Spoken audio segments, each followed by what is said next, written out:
Hello, everyone. Welcome back to another edition of the Benchwarmer Sports Podcast. I'm Raffi, joined by NHL analyst and guest of the podcast, Alex. Alex, great having you on. I know you're excited because your Devils are in the postseason. How long they'll be in the We postseason, are we will so discuss back. shortly.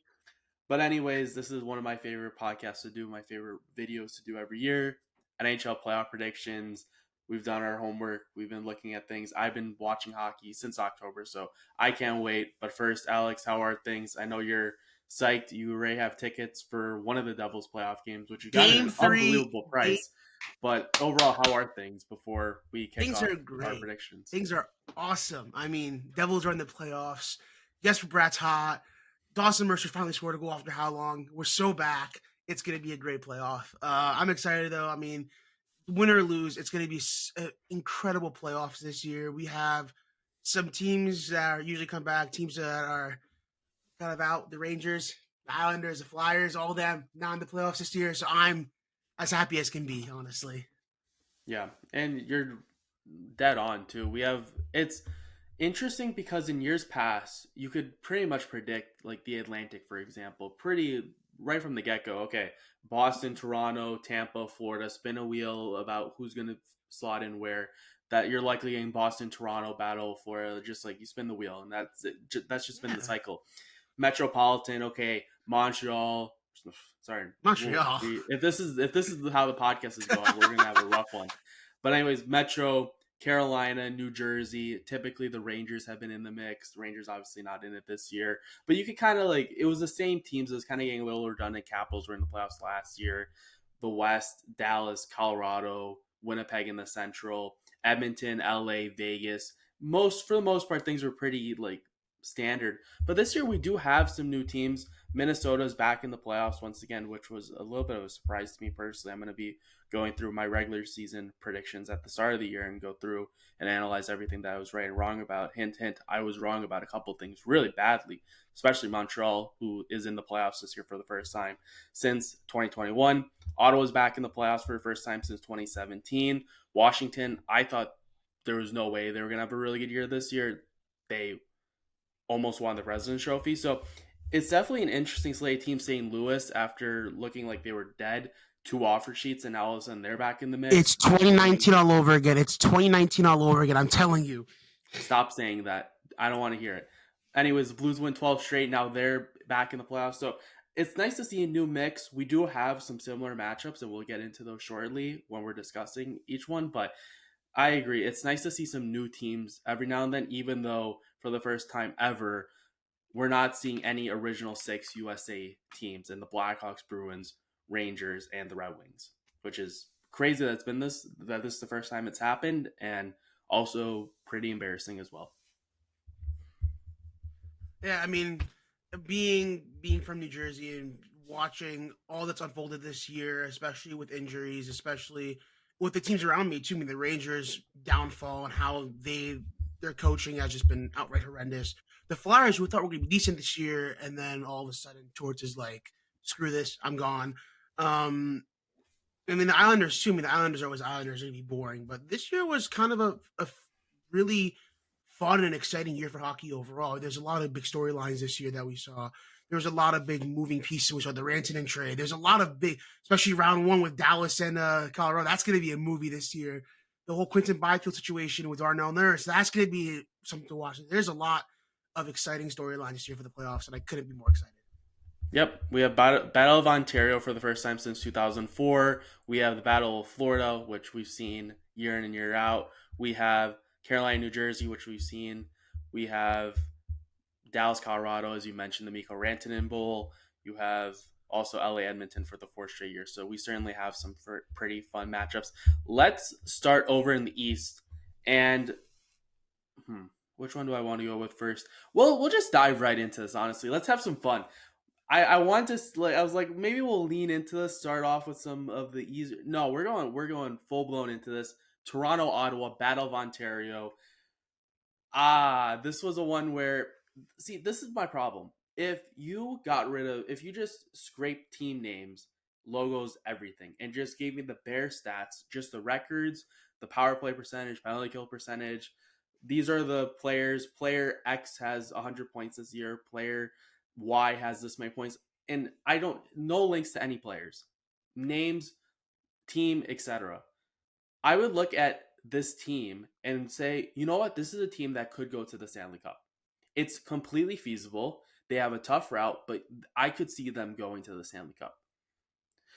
And then you peel off everything and you see, oh, it's the Toronto Maple Leafs. And now all of a sudden, I'm faced with the decision of, do I go against everything that I've said over the past several years? I've always maintained my philosophy of this team, X team over the Leafs in 7. Do I change my opinion? Toronto is better defensively this year. They're very well coached this year. Craig Berube, proven winner, won the Cup in 2019. As much as I hate to say that, because he whined to the officials after Game 4, and all of a sudden they stopped calling penalties on the Blues. But we're not gonna. This isn't a therapy session episode about the 2019 Stanley Cup Finals. Their defense is better. Chris Tannen has been great. They're getting depth. Matthew Knies has been a godsend this year for the Toronto Maple Leafs. But I just can't. I can't. They need to show to me before I can start picking them going deep that they can go on a deep playoff run. I have the Sens in 7. I have the Sens in 7 over the Toronto Wow. Maple Leafs. Brady Tkachuk, Wow. he was left out due to precautionary reasons after getting a high stick to the face literally 20 minutes ago as we're recording this on Thursday night. I expect him to be good to go for Game 1. If Four Nations face off, Brady Tkachuk has shown me anything, he's going to be another animal in this postseason.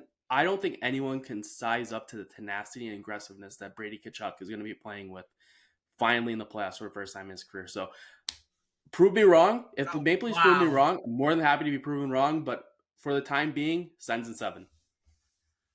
Okay, that's a loaded one right there. I'm gonna say one thing, and you'll probably agree with me on this. Probably the best trade deadline pickup in the league by far was probably Brandon Carlo.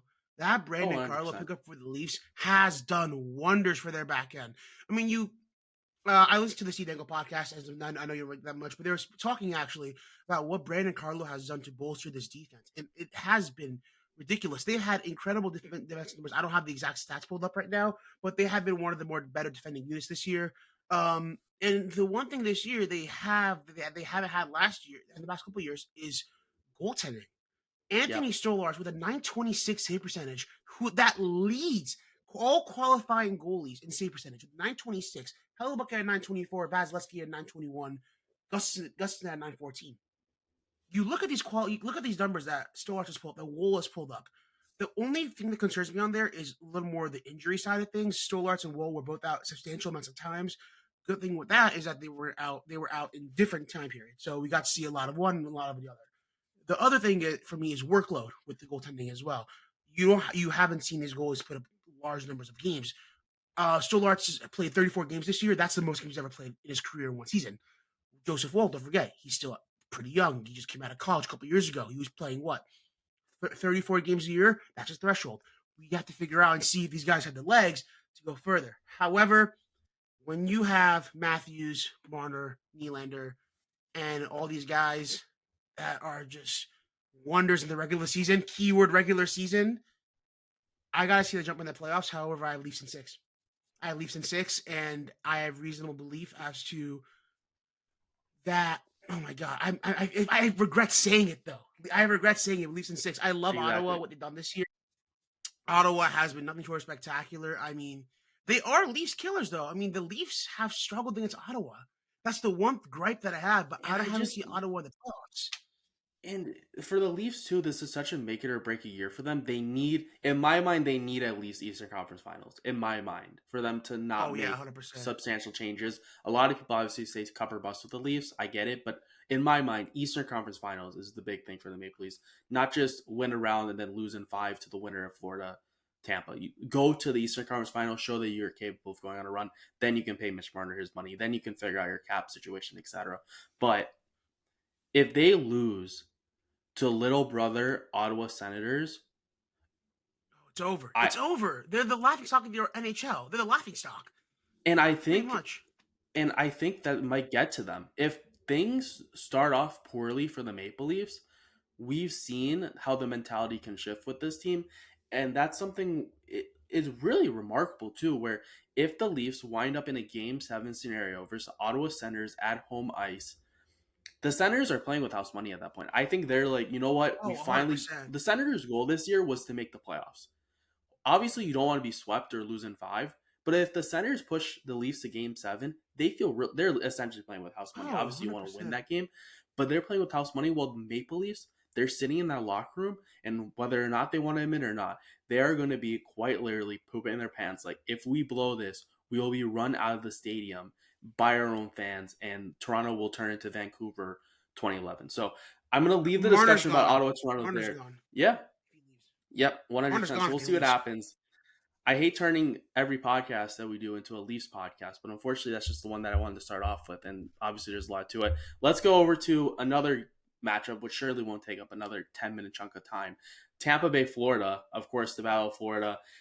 I don't think Matthew Tkachuk's going to be at 100% personally, and you're losing your best right shot defenseman, Aaron Ekblad, for 2 games. I think that's going to hurt them, especially in those first 2 games on the road versus Tampa. Tampa's depth, yes, Bjorkstrand is going to be out. He's still week to week, but I still like Tampa's depth at forward and defense. The Ryan McDonough trade, I think, was really smart, even though you did wind up losing Sergachev. I like Moser, Cernak as well on that back end. And they have the better goalie in my mind with Vasilevsky. I have Tampa Bay in 6 over Florida. I I think like that. teams, I think going back to back Stanley Cup finals, I do think it can affect the team by just playing all that hockey. And I have Tampa in 6 here. I like that. I mean, the one thing I spoke about before was goaltending. Vasilevsky with a 921 save percentage this year, and he has been lights out. I don't know if you saw the player polls. I think he was rated the number one goalie by all the players in the NHL, and it speaks Yep. volume. I mean, when the players say you're the best goalie, although he's probably not going to win the Vezina this year, it's good. It's Connor Hellebuyck all the way, in my opinion. But looking at the numbers this year that he's put with a team that's just scores goals, I think they had one of the better plus goals like 4 in the league. I believe I think they were number 1 or number 2, but as an overall unit, their depth is spectacular. Their defense is spectacular. I mean, I think Florida has a case of post Cup blues, in my opinion. You can see that they haven't had that step this year. This year has been a very down year for them, all things considered. Overall, I mean, Barkov's been great for them. Barkov is again the most underrated player in the league, in my opinion. But it's just they don't have enough. Their depth has been lackluster this year. Their defense has been okay. It hasn't been spectacular. Their goaltending's been awesome. I mean, Vasilevsky has been a brick wall this year. But again, it's Lightning all the way, in my opinion. I'm going Lightning in 5. I think Lightning are taking in 5. I mean, the first 2 games in Tampa are going to be absolutely run away with Kachuk being out for a couple games and being kind of iffy and losing Ekblad. I mean, the depth is there for Tampa, even losing Bjorkstrand. You're right. It's pretty bummer moment, but like they'll be fine. They'll be fine. I think Tampa in 5. Yeah, the main thing that scares me with Matthew Kachuk is this a precautionary LTIR type of move where they're like, okay, like he's been good for the last like week or two, but we're being precautionary here, so he's slowly ramping up, and then he'll be good to go for the playoffs? Or is this Matthew Kachuk is actually like we don't know he's not going to be 100% when the playoffs start?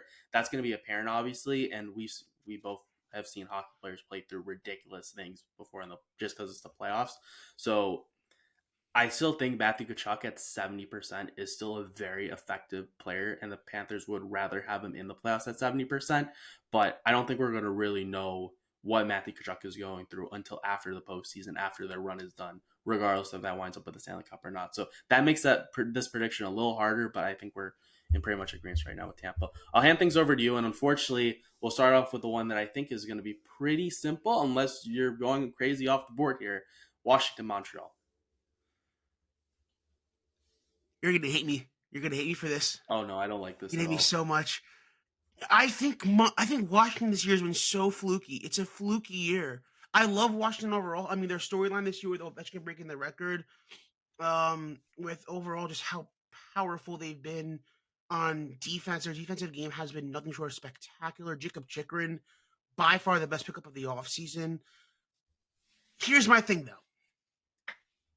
I feel like just the Bell Center atmosphere, just having Slavkovsky the way he's been playing recently, Caulfield, Suzuki's been on fire. The only thing that really scares me with Montreal's goaltending, if Montembeault can step up in the way he started the year, I think he can have an incredible playoffs. No, and another thing that really scares me is inexperience with the Montreal Canadiens. I mean, 2021, there was the last year they were in, and I just saw a picture today. Only 6 of those players were on that team in 2021. And that kind of scares me. However, I feel like there's so much hype about Washington. I'm not like I as a Devils fan, I can appreciate how good Washington's been this year. I mean, they've been spectacular, but I think it's Montreal in 7. Montreal in 7. I think Montreal this year, just the overall run they've had when they won they won 7, 8 in a row, almost something ridiculous like that, or they had like 8 points in Yeah. 8 straight games They towards the were middle they of the were one year. of the best teams Oh my after Four god, Nations, and they went from 31st place, right above the Blackhawks, that's to a playoff spectacular. spot after December 1st. The last team to do it was 2019, unfortunately, The as I Blues, once yeah. again has to rehash that. And yeah, One unfortunately, thing the to add to that Blackhawks though, weren't able to run that back. yeah. But But the one thing to add to that I want to say overall is the year that the defense pair of Gouli and Matheson have had. Gouli and Matheson, when they played together, they were beautiful. Beautiful, beautiful, beautiful. They were one of my favorite defensive pairs throughout the entire year. They weren't the best defensively. Puck moving is very important in the playoffs. Overall stability when it comes to line rushes is really important in the playoffs. And I feel like Montreal is young. They have speed. They have physicality in the backside of things too. They're going to be good in the playoffs this year, and I'm so excited for them. And again, same thing with Ottawa. It's house money. It's house money for them. So which is the most dangerous thing for any yeah, opponent seriously. when you see a team that's going in with nothing to lose and they've already accomplished their goal. Again, you don't want to lose in the Stanley Cup playoffs. You don't want to get swept or lose in 5 or something. But when you're playing with house money, that's honestly more scary than an extremely stacked team because you know what you're getting into there. Team playing with house money, it's whatever. It is what it is. I have Caps in 5. I agree with you. I'm skeptical as well about the Capitals. Logan Thompson and Lindgren have both been really rough down the stretch. The goaltending's been rough. The team seem to have just been a little too focused on Ovechkin hitting the goal record that faltered their play a little bit down the stretch. And then he hit the goal and they were a little iffy down the stretch. Montreal, though, I watched this team a couple nights ago when they played the Blackhawks. Demidov, man, he is a good Oh player. my And god, I forgot to mention that's him. essentially a I forgot to trade mention deadline him. edition. Yeah, That's a trade deadline seriously. edition for the Montreal Canadiens in its own right. But I just I the way that they kind of clinched that playoff spot, they kind of backed into the playoff spot more than took control of it.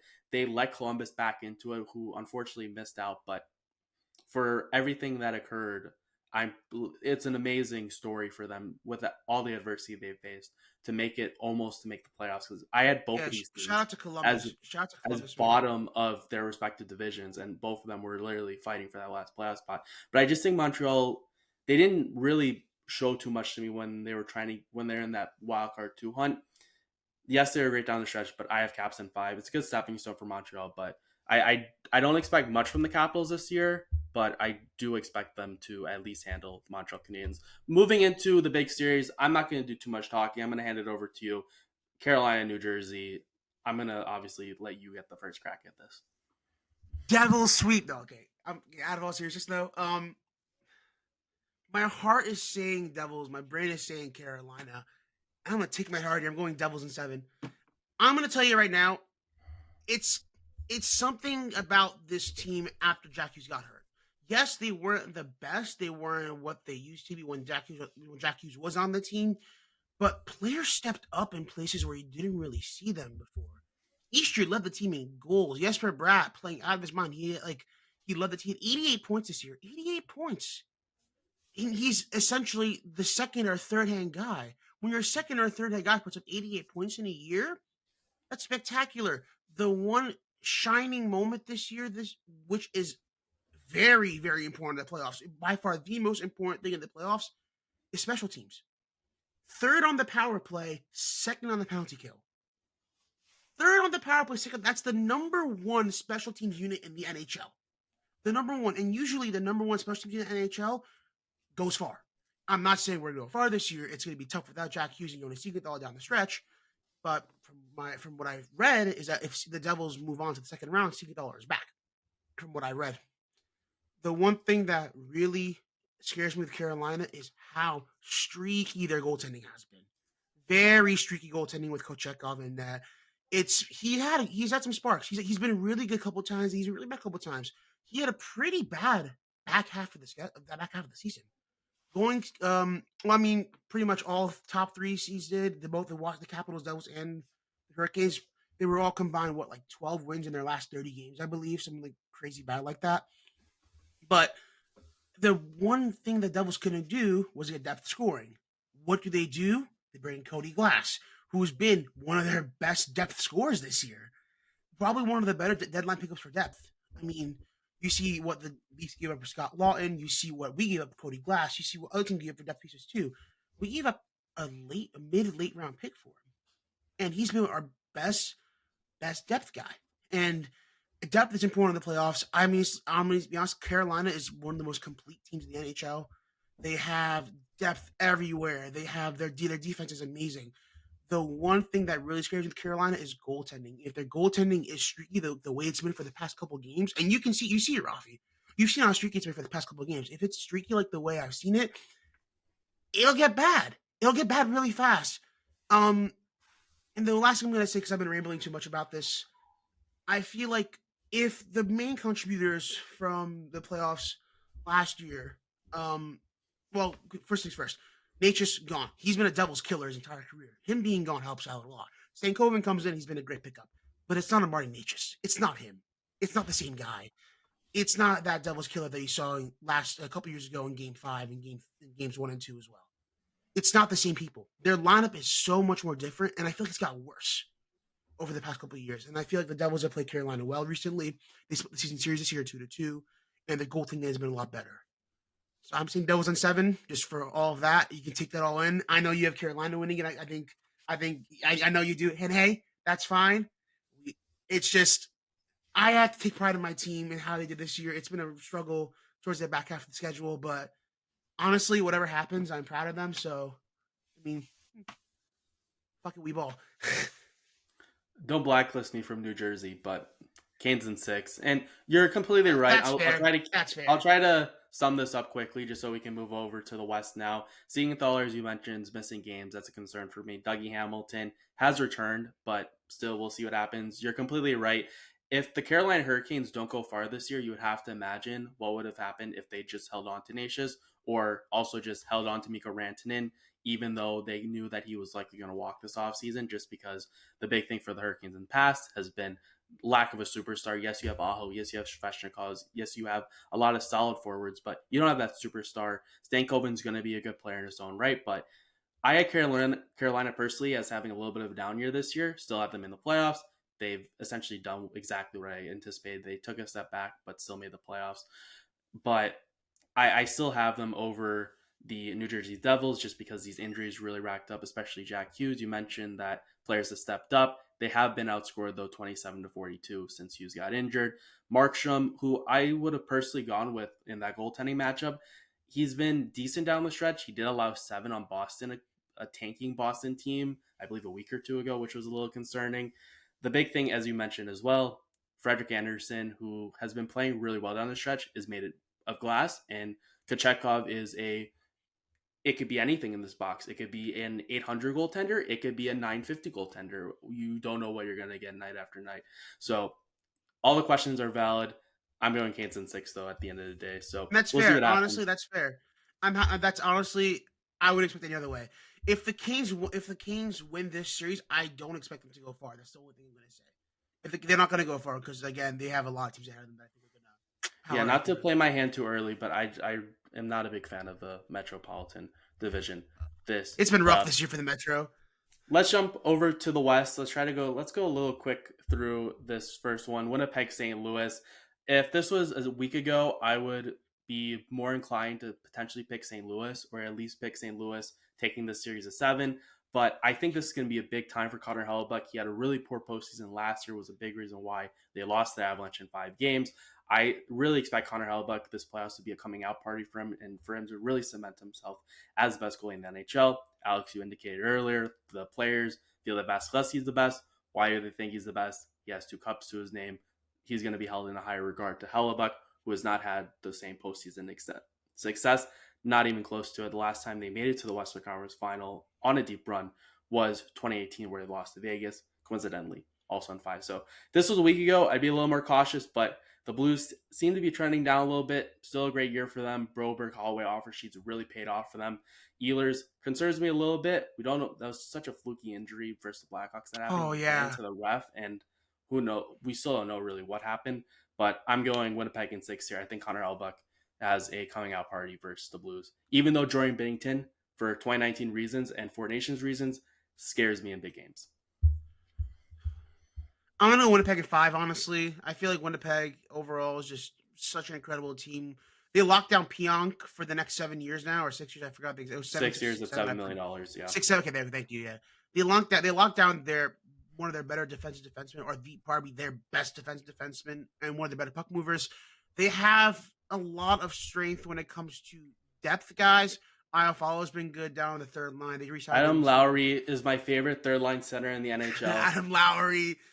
But and also just they, in my opinion, have the best defense in the league. Losing Sandberg kind of does suck. Losing Sandberg really does suck, honestly. But I feel like this team is just what is going to overpower a very lackluster Blues team going into the last couple weeks.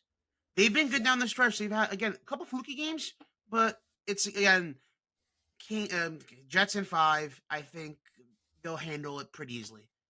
Yeah, I know puck. I can confidently say I know puck a lot better than I know ball, and that's by a very, very large amount. I didn't know that Dylan Sandberg was a hockey player until about maybe like 2 months ago. And I still really don't know. I was not able to find too much about him other than the fact that he's been really good for them. I've just heard that, but I was trying to do research on him too.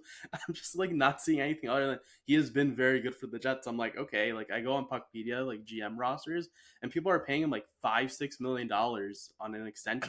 That's an overkill. Is he really worth this? Is he really been 3-4 at most? 3-4 at most. So, he's been good though. I need to start reading more into Dylan Sandberg because I know a lot of hockey. I didn't know he was an actual hockey player until like 2 months ago, and I know a lot of the Winnipeg Jets players. Moving on, let's get into the Mikko Rantanen Bowl, Dallas versus Colorado, and this was, I believe, if I predicted my Stanley Cup final, I believe I had Dallas. I've had Dallas normally in my Stanley Cup final in years past going into seasons, and rightfully so. The Stars have lost 7 straight. Sagan's back. Heiskanen, is he going to be 100%? When is he going to show up in the playoffs? It doesn't seem like he's coming in for game 1. Jason Robertson, injured last night, was seen walking out of Bridgestone Arena with a brace on his leg. Really, really concerning. You finally got Sagan back, and now Jason Robertson, who I'd argue is even better, even though Sagan had a really good start to the year. And the thing for the Stars, especially with Heiskanen being out, it's even more apparent.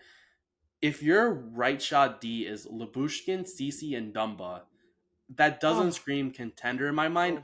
I would be content if one of them was my bottom pair right shot D men, but they have all 3 of them slotted in 1 right D, 2 right D, 3 right D, and that's just not a contender to me. The Avalanche, Nashis, not Mikko Rantanen, but it's been great alongside Nathan McKinnon.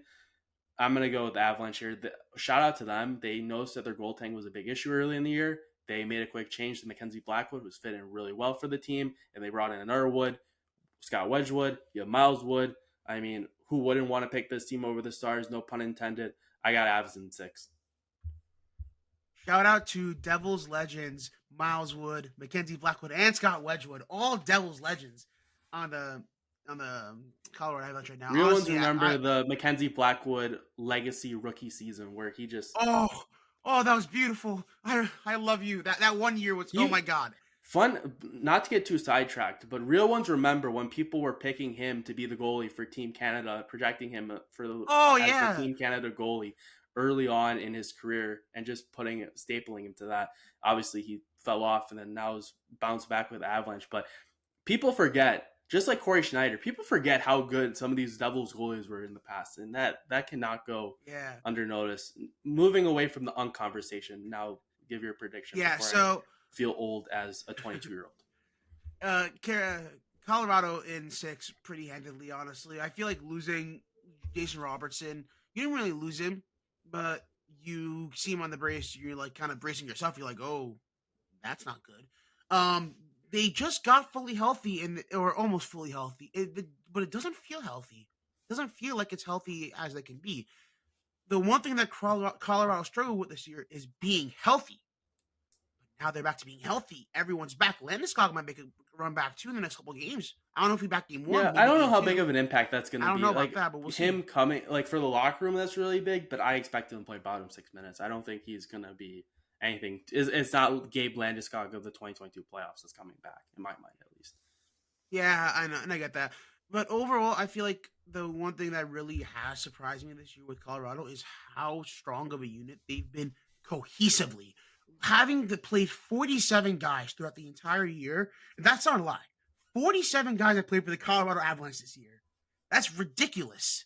But having that stability even throughout facing all this adversity with everyone being hurt, at one point they were running like three guys from the original like game one of the season, and the fact that they were such a cohesive unit throughout the year, bringing in all these rookies, bringing in all these unexperienced like AHL veterans, pretty much, and have them stepping up in like really tough places.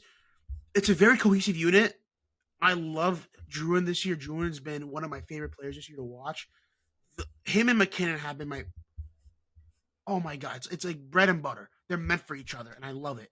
So I think Colorado in 6. I was debating 5, but I feel like Dallas is too deep of a team to lose in 5. So I'm saying Colorado in 6.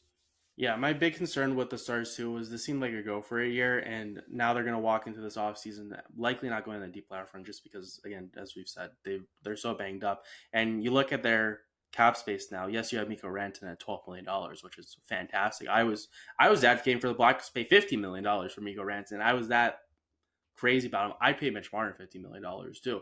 I'm not paying the money, but I'm perfectly fine with Mitch Marner or Mikko Rantanen. I was fine with either of them getting $50 million from the Blackhawks. But $4.5 million entering the offseason, and Jamie Benn, Mikael Granlund, Matt Duchene, Evgeny Dodonov, Maverick Borkson, RFA, Colin Blackwell, Blackhawks Legends, a UFA, Cody Ceci, the UFA, Oilers, Penguins, every team, Legend Cody Ceci. So this Dallas Stars team is going to lose a lot of their forward depth entering this offseason, and it's disappointing too because this really felt like a go for a year for the Stars. Moving on, let's get into Vegas, Minnesota. I'll talk about Vegas in a little bit. I have Vegas in 6 over Minnesota. The Wild, unfortunately, they had a great start to the year. Yes, they're getting healthy at the right time, like Kaprizov and Joel Eriksson Ek being back right in time. And Joel Eriksson Ek 2 weeks ago put up 4 goals, which was insane. Oh That my was a god. return for the ages. Such an incredible game too, by the way. That Yeah. game against the Sharks, that's an incredible game. Game of the year, in my Well, opinion. yeah, not if you're playing the Sharks though, and the score is 8-7 though. So that's a little bit of a concern for me. But It was yeah, just fun. It unfortunately, was just a fun game. I'd love to pick the Wild to go on a deep run. As much as I find great humor in all the times the Blackhawks ended Minnesota Wild postseason runs in the first and second round, I'm going to go Vegas. Vegas is just too good of a team in my mind. I think they're going to handle Minnesota in 6. Yeah, I mean, it's Vegas honestly has the ability to go back to the final again this year. They're that good. Their depth has been spectacular. Their special team has been spectacular. Overall, they've been a spectacular team. Their offensive numbers have not been the same, but one guy that's really stepped up to me this year is Pavel Dorofeyev. He's put Yep. up a substantial season, more than I 50 think points. this was 51 like points this year. 33 goals. How many goals do you have? Something like, Maybe he more has than that. 51 points or something like that. He's definitely Yeah, had a breakout year this year, which is he's had amazing for 30 plus Vegas. goals. And had like Yeah, $1.8 million too, or something like that for this year and next year, yeah, actually, which has just and been amazing. the one thing again that Vegas sticks out to me is goaltending. Again, I preach goaltending because goaltending is super important in the playoffs. As long as Aiden Hill plays the way he's been playing for the past, I don't know, year or 2 years, he's been spectacular. Kind of took a step back this year. It was a little bit of an iffy year for him. But That like entire again, tandem is you stepped back just in the year. need decent goaltending. We saw Yeah, with the Darcy Kemper 2022 run with the Avalanche. Binnington obviously got really hot in 2019. I gotta stop bringing up 2019. But goaltenders that make the Stanley Cup final, like Stuart Skinner last year, Bobrovsky in 2023, you just need a goalie who's playing decently above average, a goalie that gets yeah. hot at the right time. You don't need, like, yes, having Vasilevsky help the Lightning win 2 cups, but when you look at some of these other teams that make the Cup final, you don't need a top 5 goaltender, like for sure, like Vezina winner to make it to the Stanley Cup final. You above 900, above 900. That's all you need. Yeah, above 900. exactly. It's something Make the big ridiculous, saves. but Make a couple big yeah. saves. That's really all Oh you yeah. need. And All right. Shea Theodore's back and healthy as well, which is great too. So again, Vegas and 6, that team is deadly. Rare, not a lot of players on LTIR this year for the Vegas Golden Knights entering the trade deadline. So Seriously. crazy how that works. All right, I'll hand over the last series, first round series, over to you. LA versus Edmonton. Your thoughts? This is the fourth straight year we're seeing it. I don't know if I'm liking this playoff format or not, but hopefully both teams really don't like each other. You mentioned the Quinton Byfield cross check by Darnell Nurse, where he got suspended 2 games, and that was or 1 game, and that was that's a good way to get tempers flared up Oh before yeah, the series seriously. starts. So, what are your thoughts on LA versus Edmonton? The series has gone from 7 games, Edmonton in the seventh, Edmonton in sixth, Edmonton 5. Are you following this path and trend and saying Edmonton in 4? Oh no. It's the Kings' year this year. It's their series to lose, honestly. I feel like this has been I'm going to say this again, one of the most complete units in the NHL. Them and Carolina have been super complete this year. I feel like their back end has been spectacular with Mikey Anderson. He's been one of their X Factor guys this year. He's spectacular. Quinton Byfield having another incredible year this year, having more depth scoring. Their depth has been spectacular. I mean, Kopitar only put up 6, 7 points this year, and they're getting scoring from everywhere. Darcy Kemper has been a revelation of a year this year. That trade with Dubois worked out for both sides, and Yep. I'm Rare so win happy it win. worked out for both sides. Yes, and it looked like almost like a landslide pickup for the Capitals because Kemper was horrible with the Capitals, and Yeah. you can kind of see that like Dubois was horrible with the Kings too. But putting up a 922 save percentage this year, 922 save percentage. You don't see that out of a guy that put like 890 something next last year. He's been spectacular.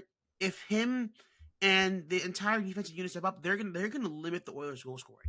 I feel like McDavid and Draisaitl, they have been good this year, but they haven't been the same. If that makes sense. Yeah. McDavid getting hurt didn't help at all, and I feel like Draisaitl again stepping up and putting all these goals. I think we discussed in the mid year about Draisaitl leading the way in goals this year, and he did. I'm pretty sure they were up Yeah. to 50 something goals. Um, but I feel like that defense scares me. The goaltending scares me. The special team scares me too. Their special teams has been very very mediocre this year. Overall, they've been a very mediocre team, and I don't like that. I'm going to go Kings in 7. I think it's going to go 7. It's going to be one of the most anticipated game sevens I think in a long, long time. Especially in the Western Conference side of things, there's been a lot of good sevens on the Eastern Conference, but you haven't seen a lot of really big game sevens since like Vegas Sharks in like what 2018, whatever that was. Yeah. But it's going to be one of the most anticipated game sevens in my opinion, and that's going to be Kings in 7, and it's going to be a freaking show. It's going to be a show, and I'm really excited for this year. Yeah, we've seen this with the Leafs year in year out where they have those era defining games. And the Leafs consistently lose those game defining games because it's game 7 and they wind up losing, regardless of the situation. Normally, because they lose game 5 to go down 3-2, win game 6, and then they lose game 7. This is a franchise defining series for the LA Kings. You cannot lose a 4th straight year in the first round to the Edmonton Oilers. You cannot let it happen. Rob Blake will be fired. This team will have serious questions going into the offseason. The Kings, if they lose, they are essentially what the Minnesota Wild are to me, where they are a playoff team, but they're not. You're not expecting them to go on a deep postseason run. And for all the hype about the Kings rebuild years ago, like, oh my gosh, they have so many great young players. Oh my gosh, they have so many assets, picks, etc. Brock Faber they traded, by the way. Although Kevin Fiala is pretty good. This LA Kings team, if they lose again to the Oilers, they need to take a long look at themselves in the mirror, and there's going to be serious changes with this roster. Because if they lose again, they're just consistent. They're a mediocre team. Good enough to make the playoffs, not good enough to go on a deep playoff run. The Kings, 17-9-5 away. Good thing for them is they have the best home record in the NHL. They're 31-5-4. And when you have home ice advantage for the first time in this series, that bodes well for you when you're playing 4 home games while you're playing 3 on the road. Second lowest goals allowed in the league at 201. Obviously, Alex, as you mentioned, Darcy Kemper's been a revelation, should be the runner-up for the Vezina, at least in my mind, even though he hasn't played. I believe he's played 50 games, which is enough for me to put someone as my runner-up. Yeah. You mentioned goaltending. Stuart Skinner, 894, 2.87 goals allowed, playing poor down the stretch. Ekholm's out. Wallman has stepped up since being acquired by the Sharks. Steve Yzerman, your dingus. And the Kings' depth is just better than the Oilers too, and both teams aren't really good on the PK. You mentioned the Oilers' power play not being as great. If the Kings can just limit how many times they go to the box and can take care of business at home, the Kings are going to win this. And at least I have the Kings in 7 as well. So this is a series defining. This is a series defining game series for the Kings, and I have the Kings in 7. If they lose, then shame on you. All right, let's get into our Western Conference and Eastern Conference final predictions. Who do you have in the Western Conference final? Who do you have in the Eastern Conference final? And who do you have in the Stanley Cup? Oh, I have to look at the bracket because I feel like I'm going to mess this up because I feel like because it's tough for me. I feel like the one team that I think will definitely be a lock for sure in the conference finals for the West at least will be Winnipeg. They should be a lock this year the way they've been playing. And in the in the second half of it, I think like the Kings. I'm gonna pick the Kings. The Winnipeg Jets and the LA Kings will face off in the Western Conference Finals, and I feel like the Jets prevail in 6 games. The Jets will go to the final, and they will have a generational run. And I feel like this year will be such a monumental year for Winnipeg, an organization that has had a lot of ebbs and flows in the past. And I feel like this year they've been a spectacular unit overall. They won the President's Trophy curse, yeah, whatever. But I feel like it's their run this year. It's their playoffs to lose, and they have a pretty, I wouldn't say easy path. I mean, Colorado's never easy, but like I feel like they have a lot more strengths than all these other teams are playing against, and I feel like Winnipeg is the team to beat. Yeah, and it's funny too because you can look at any trophy, anything like the hockey guy. I love the hockey guy. Like he literally broke it down too and said like, "Oh, if your goalie wins the Vezina, you're not winning the cup. If your player wins the Hart Trophy, oh, you're probably not winning." Like it's ridiculous this President Trophy conversation. 2 years ago with March Madness, oh, UConn's the number 1 overall seed, but we haven't seen a team do. UConn handled business and won the national championship. I'm not saying apples to apples. This past March Madness, we haven't seen all 1 seeds in the Final Four since 2008. You can't pick all 1 seeds. What happened? All 1 seeds made the Final Four. Boring for March Madness bracket predictions.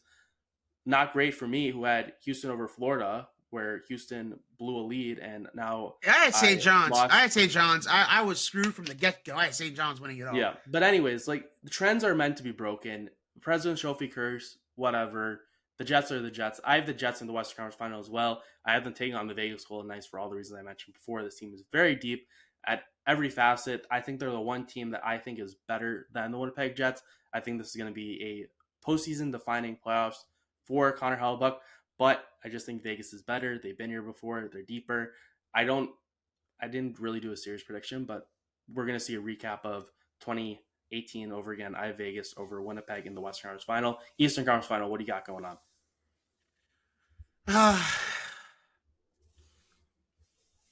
Toronto, the East Conference Final, over Tampa and Florida. I feel like, or over Tampa, which is ridiculous to say. Wait, you have Toronto over? You have for the second round, Toronto over Tampa? Yeah, yeah. I have Toronto over Tampa because Tampa's going to go, but I have Toronto. Toronto in the Eastern Conference Finals. Wake up, everyone! Wake up! They're in the Eastern Conference Finals. They're going to go to the Eastern Conference Finals here. And then I have. I don't want to see the Devils because it's Devils versus Montreal, and I feel like Devils are better than Montreal. But I'm going to see the Devils only because they have a favorable matchup. And it sounds ridiculous. It might sound very biased, and it might be a little bit biased, but I'm looking at the overall matchup. If the Devils beat the Canes and the Habs beat the Capitals, it's an easier route for them. And I feel like they're a more experienced team. They're a more experienced team. I'm not basing this off of just. I'm basing this off of what I predicted. From what I predicted, I feel like it'll be Devils in Toronto. I feel like Toronto goes to the final. It's going to be an all-Canada matchup in the final, in my opinion. It's terrible. Awful. Don't want to see it at all. Nope. All right, who do you have winning the Stanley Cup? Winnipeg. It's going to be Winnipeg's. It's Winnipeg's cup to win this year. They outshine Toronto in places, goaltending and defense, and forwards. They outshine them everywhere. They outshine them everywhere, in my opinion. Besides the top heavy scoring, that's all Toronto. Depth, defense, goaltending, special teams, Winnipeg. By all facets, Winnipeg. I feel like Winnipeg is going to handle business. They're going to try to get my prediction for how many games it's going to be. Yeah. I'll do 6. Winnipeg in 6. Because I want to say 5 to have them win in their home barn, but I feel like it's going to be 6. Toronto is going to have that little push they get every year to bring it a little closer, but I'm saying Winnipeg in 6.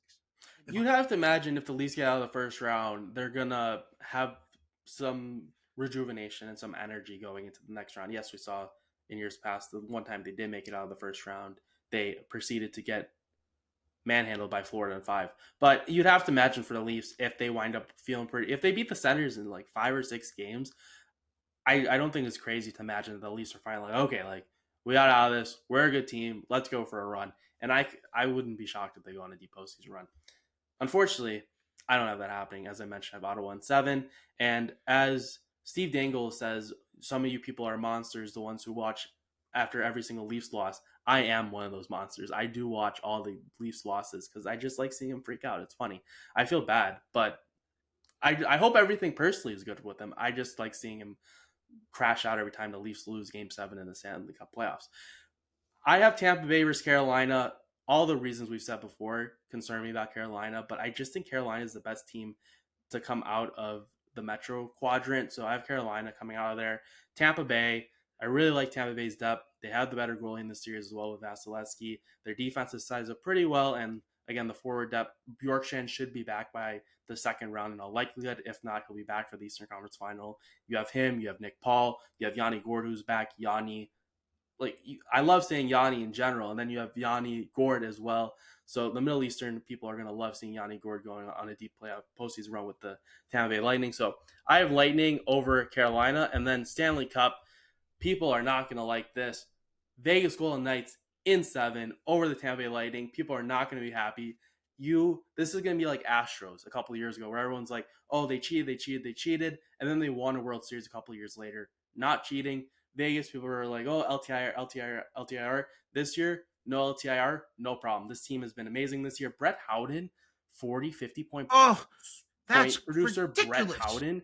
You have Dorofeyev, Stone, Barbashev. Hurdle's been a revelation this year. Your centers are Eichel, Hurdle, Carlson, and Waugh.